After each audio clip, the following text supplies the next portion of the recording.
My world didn't just shatter. It dissolved, atom by atom, over a rosemary chicken I had roasted with care. The Tuesday was unremarkable, the sky a bland twilight gray outside our dining room window.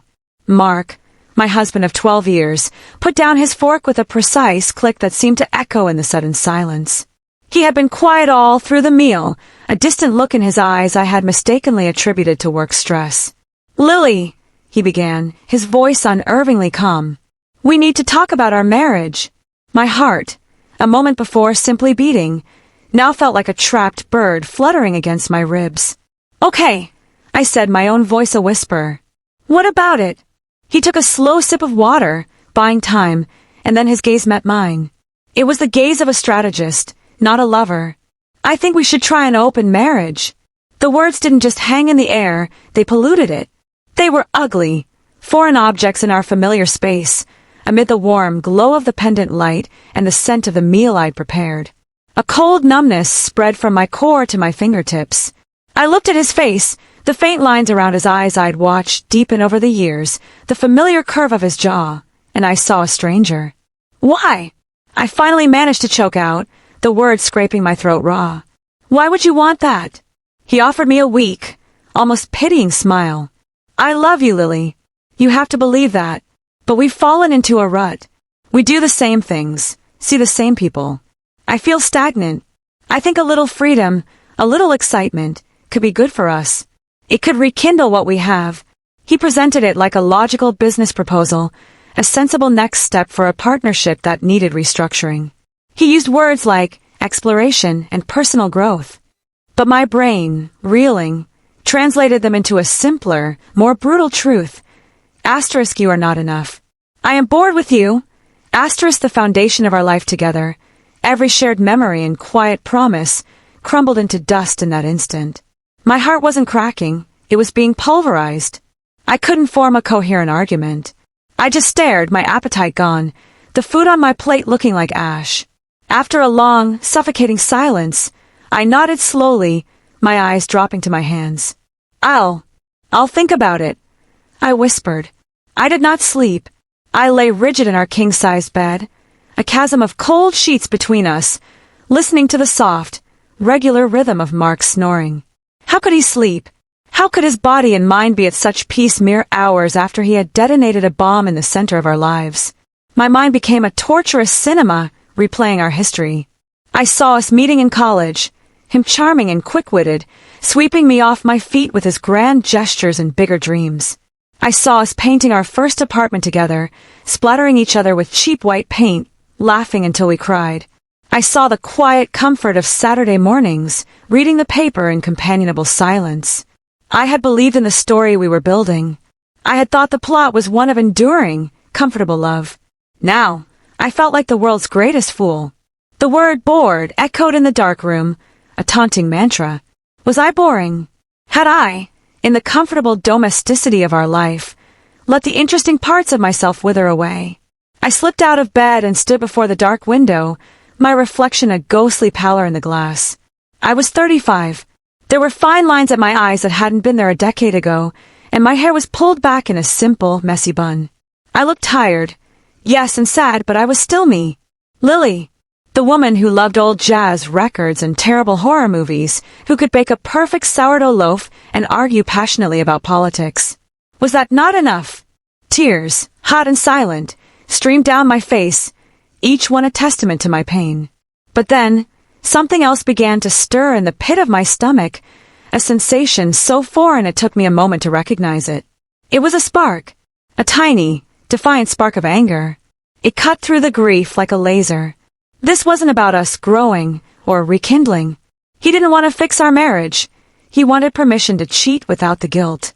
He wanted to have his cake and eat it too, to enjoy the security of a home and a wife while sampling the excitement of new partners. The injustice of it, the sheer, arrogant selfishness, fanned that spark into a small, steady flame. Well, I thought, a cold clarity washing over me, if he wanted to play with fire, maybe I could learn to be an inferno. Maybe I could learn to bake a cake so devastating it would poison him. The next morning, I moved through the motions like an automaton. I made coffee, the rich aroma a painful contrast to the hollow feeling inside me. Mark came into the kitchen, hesitantly watching me. He looked like he expected a scene. Tears, accusations, a battle. I handed him his mug. I thought about it. I said, my voice surprisingly steady. I forced my lips into a semblance of a smile, a painful stretch that felt like it might crack my face. You're right, Mark. Maybe we do need a little excitement. The transformation in his face was immediate and profound. His shoulders, which had been tense, dropped in relief. His eyes lit up with surprise and unadulterated victory. He looked like a child who had successfully negotiated for an extra hour of television. He stepped forward and wrapped me in a tight hug, his familiar scent of soap and coffee making my stomach turn. You are the best, Lily, he whispered into my hair, his voice thick with gratitude. I knew you'd understand. This is going to be great for us, you'll see. He didn't see the cold, hard flint in my eyes. He was so intoxicated by the prospect of his newfound freedom, so blinded by his own desire, that he never once stopped to question my sudden, easy compliance. He launched into a monologue about rules and boundaries. Always use protection. No one we know. Don't bring them to the house. He was drafting the terms of his own betrayal, and I just stood there, nodding, my head tilted in feigned consideration. My mind, however, was already racing miles ahead, plotting a different course entirely. He was congratulating himself on winning the game, completely unaware that I had just quietly taken the game board and was redesigning all the pieces in my image. The moment he left for work, the fake smile melted from my face. I picked up my phone, my hands trembling not with sadness, but with a surge of adrenaline. I called the one person I knew would understand without needing a lengthy explanation. My best friend, Chloe. We've been friends since we were 15, through bad haircuts and worse boyfriends. She was fierce, brilliantly smart, and had a moral compass that pointed directly toward loyalty. Hey, Lils, she answered, her voice cheerful. I couldn't speak for a moment. Chloe, I finally croaked. Mark, he wants an open marriage. There was a dead silence on the other end of the line. I could picture her face, the cheerful expression, hardening into something dangerous. Then, her voice came through, low and venomous. I'm going to kill him. I'm serious. I will get in my car right now and run him over. A sob mixed with a laugh escaped me. Don't. I have a better idea. I laid it out for her, my voice gaining strength as I spoke. I wasn't going to cry. I wasn't going to beg. I wasn't going to give him the satisfaction of seeing me break. I was going to agree. I was going to play his game with a smile on my face. But I wasn't going to play to lose. I was going to play to win, so decisively that he would never recover. Chloe listened without interruption. When I finished, she let out a long, appreciative whistle. Oh, Lily, I am in. I am so in. What do you need? I need a makeover, I said, my gaze sweeping over my comfortable, faded jeans and old t-shirt. Inside and out. I need to look the part. I need to become the most interesting, captivating woman in any room he walks into. Mark thought I was boring and predictable. I was going to show him just how unpredictable I could be. I was going to become a phantom, a ghost of his greatest regrets, and I was going to haunt him in broad daylight. I embarked on my transformation with a focus I usually reserve for major work projects. I went to the bank and withdrew a significant chunk of our joint savings, money I had been cautiously setting aside for a rainy day. Well, a hurricane had arrived. My first stop was an expensive salon downtown, a place I'd always considered too pretentious. I told the stylist I wanted a change, something modern and powerful. She lopped off inches of my long, familiar hair, shaping it into a sharp, chin-length bob with subtle honey-blonde highlights that caught the light. I looked in the mirror and saw a stranger, but a stranger with purpose in her eyes. Next, I met Chloe at a boutique she frequented, a place far from the comfortable, practical stores I usually shopped in.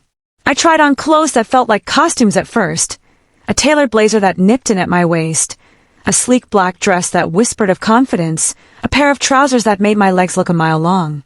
This is you now, Chloe said, her arms crossed, a proud grin on her face. This is Lily 2.0. I also started going to the gym every day after work. I told Mark I was taking a new high-intensity fitness class to de-stress. He was thrilled. That's amazing, babe, he said, completely buying the narrative that I was working on myself for our new, improved open relationship. He didn't see that I was honing myself into a weapon. In the evenings, when he was presumably on his first dates, I sat with my laptop. I created a profile on a popular dating app. I used a fake name, Lila, and uploaded my new confident pictures. My bio was witty and enigmatic. I looked like a woman who had her life completely together, a woman who was a prize, not a placeholder. The notifications started pinging almost immediately, a stream of validation that, while hollow, was a necessary part of the armor I was building. The dynamic in our home shifted into something bizarre and surreal. Mark began spending 2, then 3 evenings a week, working late, or catching up with friends from the gym. I didn't question him. I played my part to perfection. I would be sitting on the sofa when he came home, wrapped in a blanket, watching a sad movie. I'd look up with watery, forlorn eyes. "It's just hard to get used to," I'd murmur. He would pat my shoulder awkwardly, a condescending gesture that made my skin crawl. "It'll take time, Lily. Be patient with yourself." He was the experienced guide, and I was the hesitant novice. The hypocrisy was breathtaking. Meanwhile, Lila was very busy. I sifted through the messages on the app. I was polite but detached. I wasn't looking for romance or connection. I was interviewing for a role. I needed someone specific, attractive, certainly, but also discreet, intelligent, and, ideally, someone who would find my bizarre proposition more intriguing than alarming. Then I saw him. His profile name was James. He had a kind but confident smile in his pictures, and his profile was well written.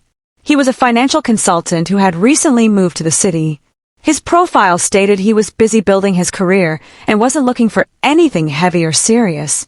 He was perfect. He seemed normal, stable, and handsome in a way that would particularly get under Mark's skin. The kind of classic, understated good looks that screamed old money and success, unlike Mark's more frantic ambition. I took a deep breath and sent him a message. James and I started chatting, and the conversation was surprisingly easy.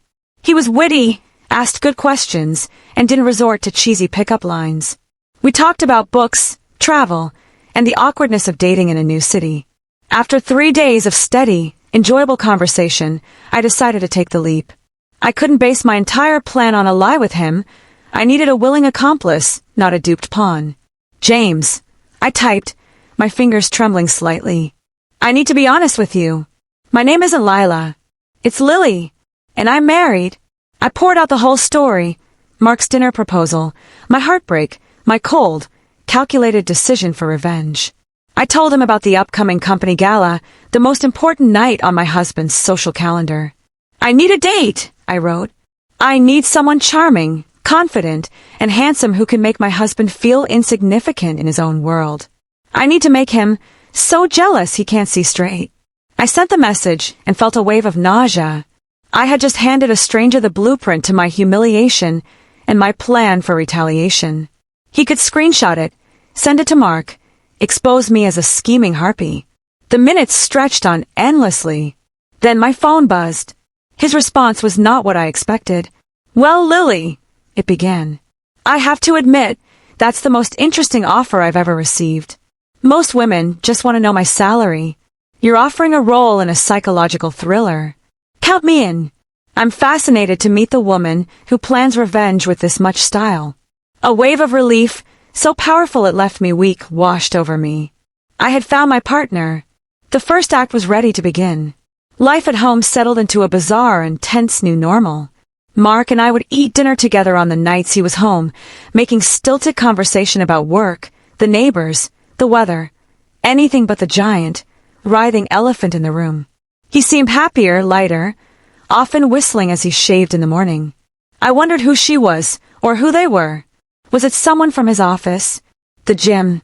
The thought should have gutted me, but instead, it just felt like data, further proof of his character. My emotional connection to him was severing, slowly and painfully, like a limb being cut away, but the process left me feeling strangely clear-headed. My entire focus was now laser-locked on the sterling annual gala. Mark's firm, a prestigious investment group, held it at the most exclusive hotel in the city. It was a black-tie event where deals were made and careers were advanced based on perception and social grace. It was where Mark needed to be seen as successful, powerful, and in control. It was, therefore, the perfect stage for my performance. I imagined the sea of tuxedos and glittering gowns, the clinking of champagne flutes, the murmur of polite conversation. It was in this world, his world, that I would show him he was no longer in control of his own narrative. A week before the gala, over a quiet pasta dinner, I decided to launch my first offensive. I took a sip of wine and said casually, "So, for the gala next Saturday, I've arranged for my own ride. James will be picking me up." Mark froze, a forkful of spaghetti halfway to his mouth. He slowly lowered it. "James?" he asked, his voice dangerously calm. "Yes," I said, smiling sweetly. "You remember. I told you I've been seeing someone. James. He's my +1 for the evening." His face went through a rapid series of emotions. Confusion, disbelief, and finally dawning horror. "A date!" he sputtered. "Lily, you can't be serious. The entire firm will be there. My boss, the partners, all of our clients. What will people think?" I tilted my head, feigning innocence. "What will they think? They'll think we're a modern, progressive couple, just like you wanted. This is what we agreed to, Mark. Freedom. Or was the freedom only meant for you?" I kept my voice light, but the question hung in the air, sharp and accusatory.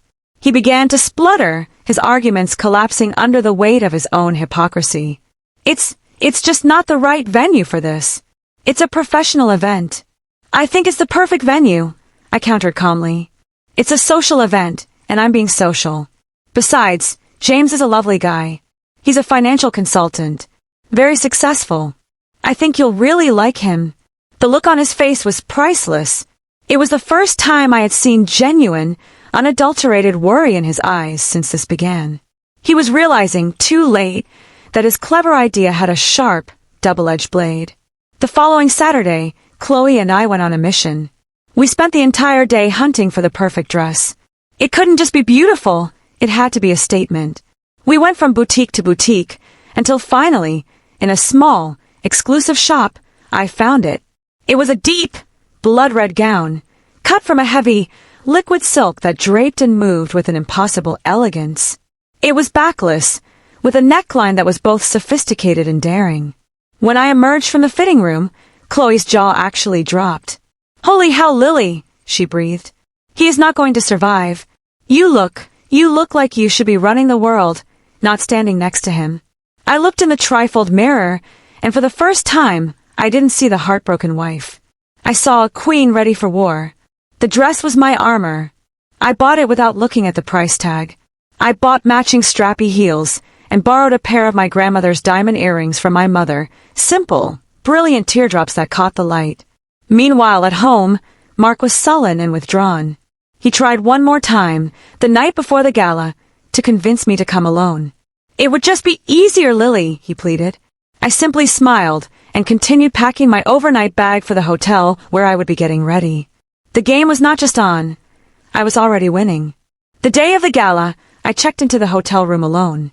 I put on calming music and took a long, steaming bath. I then spent 2 hours on my hair and makeup, something I never did. I styled my new bob so it was sleek and sharp. I did a smoky eye and a bold red lip that matched the dress. This was not the natural look Mark was used to. This was glamour. This was intention. When I finally slipped into the red gown, I felt a shift. The fabric was cool and heavy against my skin. I looked in the full-length mirror and barely recognized the woman staring back. She was poised, powerful, and radiating a calm, cold confidence. There was no trace of a sad, neglected wife. Just then, my hotel room door opened. We had booked a suite to get ready in, and Mark walked in, his tuxedo bag slung over his shoulder. He stopped dead. His eyes traveled from my red-soled heels, up the length of the dramatic dress, to my face, made unfamiliar by the expert makeup. His mouth opened, but no sound came out for a few seconds. You look," he stammered, completely thrown. "Thank you," I said, my voice even and cool. I turned back to the mirror to clasp the diamond earrings, my movements graceful and assured. He dressed in a flustered silence, fumbling with his cufflinks and struggling with his bow tie. I watched his clumsy reflection in the mirror. A small, Satisfied smile touched my lips. Good, I thought. Let him be nervous. Let him be uncomfortable. Let him feel a fraction of the powerlessness he had imposed on me. The limousine ride to the hotel ballroom was a journey into the heart of a frosty silence. Mark stared rigidly out the window at the passing city lights, his jaw clenched so tight I thought it might crack. I could feel the anger and anxiety radiating from him in waves. He was trapped. He couldn't make a scene in the car, he couldn't stop what was coming, and the loss of control was eating him alive. We arrived at the Grand Hotel. The entrance was a whirl of flashing cameras and elegant guests. As we walked into the ballroom, it was like stepping into a fairy tale. Crystal chandeliers glittered overhead, casting a soft light on round tables draped in white linen. An orchestra played a soft jazz standard in the corner. The air smelled of champagne and expensive perfume. I saw the moment we were noticed. Mark's colleagues, men and women I'd known for years, did double takes. Their eyes widened as they took me in. I heard whispered exclamations. "Lily, is that you? You look stunning." Mark forced a tight smile, his grip on my elbow a little too firm as he steered me towards his boss. But my attention was elsewhere. I was scanning the crowd, and then I saw him. James was standing near the entrance, and he was even more impressive in person. His tuxedo was impeccably tailored, and he carried himself with an easy, natural confidence that Mark's frantic ambition could never replicate. He looked, for all the world, like he belonged there more than any of us. James's eyes found mine across the room. A genuine, warm smile spread across his face, and he began to walk toward us, cutting smoothly through the crowd. He moved with an athlete's grace. He completely ignored Mark, his focus entirely on me. When he reached us, he took my hand, his grip firm and warm. "Lily," he said, his voice a low, appreciative rumble that carried just enough to be heard by those nearby. "You look, there are no words. Absolutely incredible." He leaned in and pressed a gentle, lingering kiss to my cheek. His cologne was subtle and expensive. It was a perfectly executed gesture, intimate enough to claim me, respectful enough to be appropriate. I turned, a flawless social smile on my face. "Mark, this is James. James, this is my husband, Mark." The two men shook hands. It was a brief, bone-crushing handshake, all white knuckles and locked eyes. "Lily," he said, his voice a low, appreciative rumble that carried just enough to be heard by those nearby. "You look, there are no words. Absolutely incredible." He leaned in and pressed a gentle, lingering kiss to my cheek. His cologne was subtle and expensive. It was a perfectly executed gesture, intimate enough to claim me, respectful enough to be appropriate. I turned, a flawless social smile on my face. "Mark, this is James. James, this is my husband, Mark." The two men shook hands. It was a brief, bone-crushing handshake, all white knuckles and locked eyes. I saw the shock in Mark's gaze as he took in James, his easy confidence, his obvious wealth, his sheer physical presence. James was everything Mark aspired to be. Effortlessly successful, charming, and completely at home in his own skin. Mark's plan to have a little fun on the side had just backfired catastrophically. He wasn't competing with some faceless, inferior man. He was being upstaged by a superior one in front of his entire professional world. I spent the rest of the evening attached to James's arm. He was a perfect date, a flawless actor in our little play. He guided me through the room with a hand on the small of my back, introducing me to people he knew with. "This is my friend Lily. Isn't she remarkable?" We danced, and he was a wonderful lead, strong and sure. We laughed at jokes, and our laughter sounded real and mingled easily. He made me feel like the most fascinating woman in the room, and in doing so, he made me appear that way to everyone else. I saw the women, the other wives, looking at me with a new, calculating respect. They were no longer giving me the pitying looks I'd sometimes caught before. They were looking at James, then at me, then at Mark, and their expressions were a mixture of envy and dawning understanding. The men, Mark's rivals and colleagues, looked at James with a mixture of jealousy and professional curiosity. Who was this guy? Mark, meanwhile, was trapped. He spent the night pinned in a corner with his stern-faced boss, who kept glancing over at James and me with a frown, undoubtedly asking questions Mark had no good answers for. I saw his face grow progressively redder, a vein throbbing in his temple. He was being publicly cuckolded at the most important event of his career, and he had no one to blame but himself. During a slow dance, James pulled me close, his voice a whisper in my ear. "I think it's working," he murmured, his breath warm against my skin. "Your husband looks like he's about to have an aneurysm. He hasn't taken his eyes off us all night." I allowed my gaze to drift over James's shoulder. Mark was indeed staring, a glass of whiskey clutched too tightly in his hand, his expression a thundercloud of rage and humiliation. A thrill, cold and sharp, went through me. This was power. This was control. For the first time in months, I was not a passive victim of his decisions. I was the architect of this moment. The music swelled and then faded. As the song ended, James gave my hand a subtle, reassuring squeeze. "You're doing great," he said softly. "Just remember to breathe." In that moment, I was incredibly grateful for his presence. He was more than just a handsome face. He was a steady, professional ally in my war. The night drew to a close. We collected our coats and moved with the crowd towards the valet stand. The cool night air was a shock after the stuffy warmth of the ballroom. The valet attendant called out, "Silver Aston Martin for James." A sleek, beautiful sports car purred to the curb. It was the final, perfect touch. Mark drove a sensible, expensive German sedan. This car was a statement of a different league altogether. James helped me with my wrap, his hands lingering for a moment on my shoulders. "I had a wonderful time, Lily," he said, his voice pitched to carry to where Mark was standing, glowering.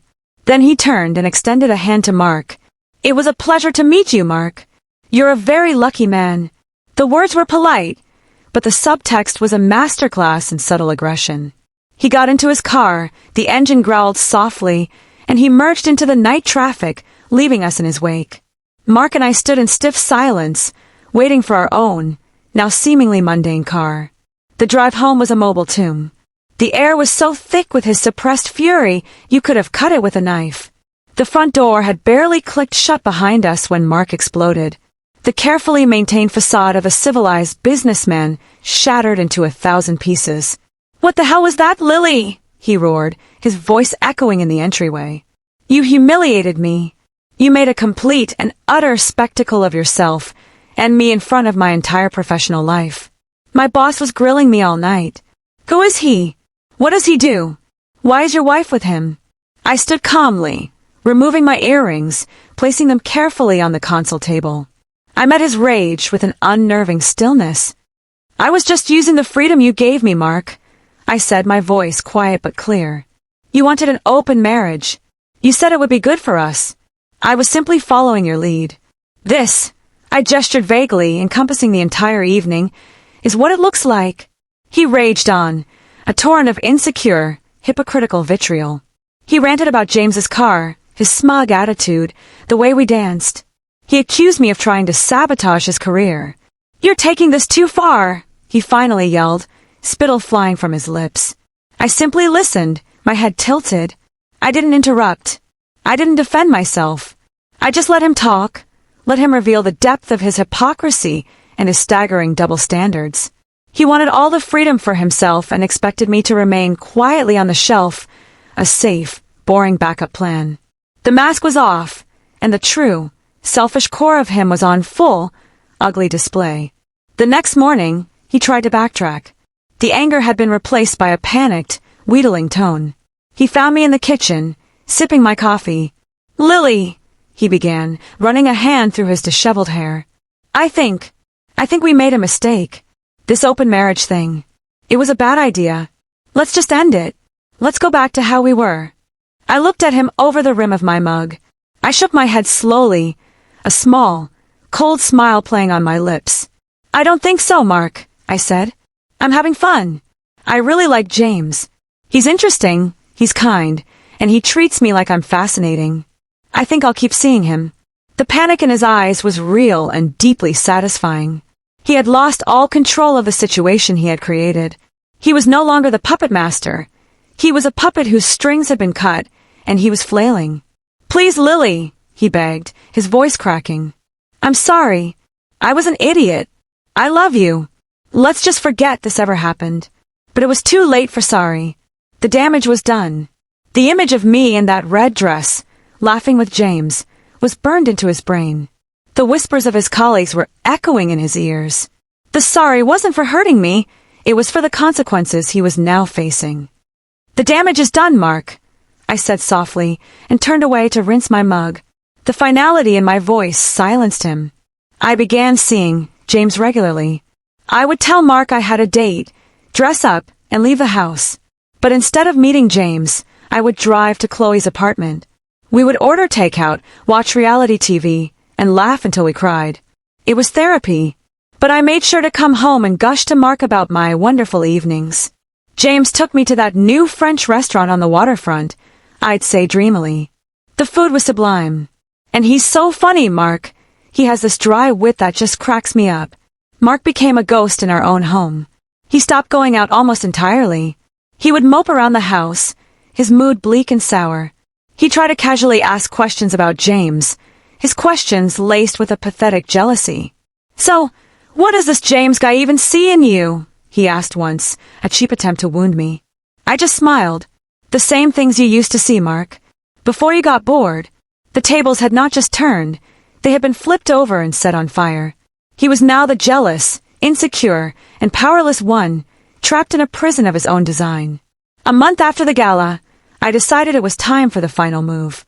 I had met with a lawyer, a formidable woman named Ms. Yates, who had listened to my story with a grim smile.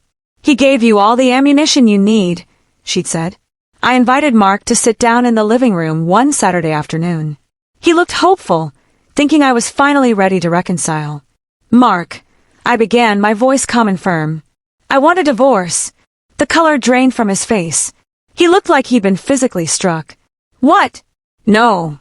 Lily, please no, he begged, scrambling off the couch to kneel in front of me. I love you. I was a fool. A complete and utter fool. We can fix this. I listened to his pleas, his promises, his declarations of love. They felt hollow, like lines from a bad play. When he was finished, I spoke. I've already spoken to a lawyer. Her name is Ms. Yates. She's very interested in the fact that you formally proposed an open marriage. We have text messages and my testimony about our conversations. In the eyes of the court, that constitutes your consent to extramarital relationships, which significantly weakens your position, particularly regarding the division of assets. I watched as the legal reality dawned on him. He had been so focused on the emotional game that he never considered the legal one. He had walked right into a trap, and the door had slammed shut behind him. He was silent, utterly defeated. The divorce proceedings were swift and efficient, thanks to Ms. Yates. Mark tried to fight, to claim I was being vindictive, but he had no leg to stand on. He was the one who had suggested dismantling the marriage. He was the one who had created the situation that allowed me to secure a favorable settlement. I got the house, a large alimony package, and a significant portion of our investments. Sitting in the sterile conference room, signing the final papers, I felt no triumph, only a profound and quiet sense of justice. I was not taking something that wasn't mine. I was taking back what was rightfully mine, my security, my future, and my peace of mind. I was reclaiming my life from the wreckage he had created.